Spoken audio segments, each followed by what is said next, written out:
So today we're going to be talking about target 3, which is generating functions. So this is where you would be given information about a graph and the parent function type, and you would be creating the equation to go along with it. So for example, you might get something that says something like this, where it's create an absolute value function that has been stretched by 3 and moved to the left 5. So what that would mean is that you need to create the function. First of all, we know it's absolute value, which means it would look like this, and you need to input these transformations. So it has stretched by 3, moved left 5. So that would mean those need to go into the equation. So in case you forgot, no matter what type of function you are talking about,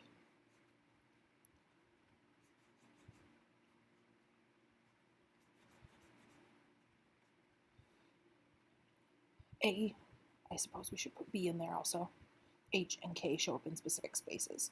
So these large bars just represent any operator that you would be dealing with.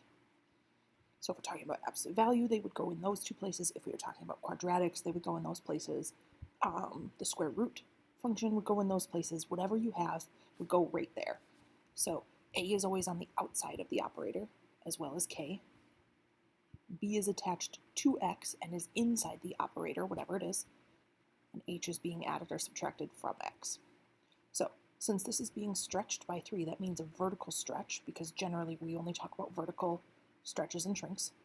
That means that that is going to go out front, because vertical stretch is always out front.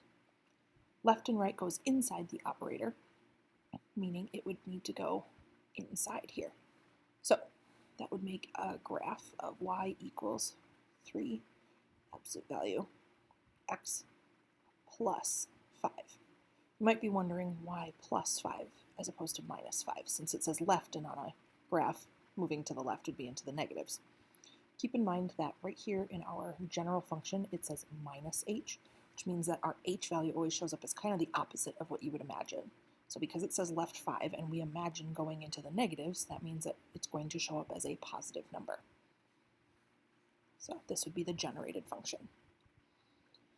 You might also just be given a graph and being asked to create the function. So you would need to recognize that this is a quadratic. We can tell because it's got that U shape to it.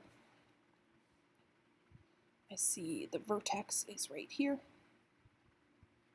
which helps me figure out my H and K values. And then we need to figure out the stretch. So the general way that I do stretch is I go 1 unit to the right and then figure out how far up we're going. So in this case, we went 1 unit to the right and up 1, or up a half, I should say. I'm sorry, a quarter. I should read my graphs more carefully. So what that tells me is that, we need to look a little more carefully at our scale here. This is also just a 1. So 1 unit over and up or down 1. So that gives me my A value. So when I create my function, my A value is a slope, quote unquote slope. Curve graphs don't have slope, but you can put those in. So our A value is 1. Our X minus our H value, so that's a -2, so that could be +2 squared, and then plus 4. That would be our generated function. Sorry for my issues with scale there. So this one, they gave us the function, but they didn't give us, and then they gave us the information to go along with it. So it says flipped over the y-axis, left 1, down 3. So flipping over the y-axis, if I just kind of visualize what that means, this one here is the y-axis. That means my graph is kind of flipping side to side. So that is a horizontal change in the graph, which would mean we're changing inside our operator. If it had said flip over the x-axis, that would be outside the operator. Left 1 and then down 3. So again, in our general function here, A operator x minus h plus k. In case you forgot, A is your vertical stretch. B would be a horizontal stretch, but we don't really talk about that. H would be our left or right, and K would be our up or down.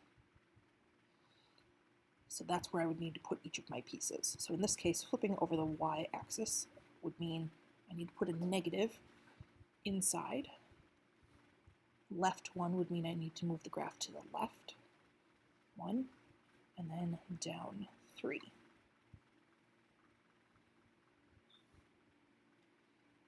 Last one, create a cubic graph with a vertical stretch of 0.5 and right 2. So cubic graph would be y equals x cubed. Has a vertical stretch of 0.5 and move to the right 2. So vertical stretch by 0.5, that shows up in the A spot. Right 2 would mean inside the operator. So that would create a function that looks like y equals 0.5 x and then minus, because remember it shows up opposite, cubed.